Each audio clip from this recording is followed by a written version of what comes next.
Bismillahirrahmanirrahim. Assalamualaikum warahmatullahi wabarakatuh. Kita teruskan lagi sharing session kita berkenaan dengan pesanan Ibu Wizni, iaitu mak saya. Semoga apa yang dipesankannya ini boleh menjadi bahan kepada ibu bapa untuk memberi pesanan dan juga nasihat kepada anak masing-masing. Hari ini yang ke-16 itu mesti ada kelebihan, ya. Jadi anak-anak kita mesti ada kelebihan.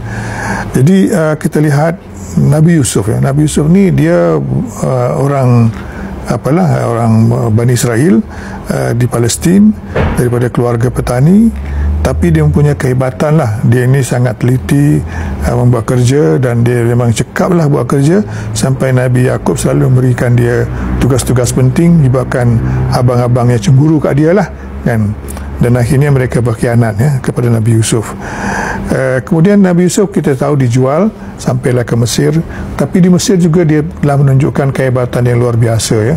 Satu, dia memang buat kerja bagus, cekap, tapi satu lagi kelebihan, dia boleh mentafsirkan mimpi, ya. Jadi apabila raja mimpi, dia boleh tafsirkan mimpi tersebut, dan dipendekkan cerita, raja pun tahu dia mempunyai kehebatan yang luar biasa, dan raja mengamanahkan kepadanya untuk menguruskan negara Mesir itu untuk berhadapan kemarau panjang, dan Nabi Yusuf telah berjaya membuat pengurusan yang baik, membuat peraturan-peraturan yang baik, membuat persiapan-persiapan yang baik.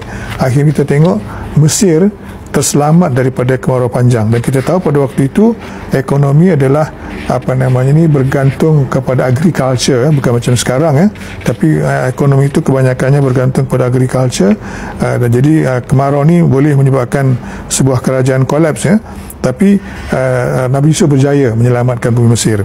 Satu lagi Talut, Talut ni adalah raja yang telah dilantik secara langsung oleh Allah Subhanahu Wa Taala untuk Bani Israel. Pada mulanya Bani Israel enggan menerima sebagai raja, tapi akhirnya menerimanya sebab dia ada kelebihan. Satu, dia mempunyai ilmu yang luas dan juga tubuh badan yang kuat, ya. Jadi itulah kita perlu latih anak-anak supaya mempunyai kelebihan, ya. Sekian, Assalamualaikum warahmatullahi wabarakatuh.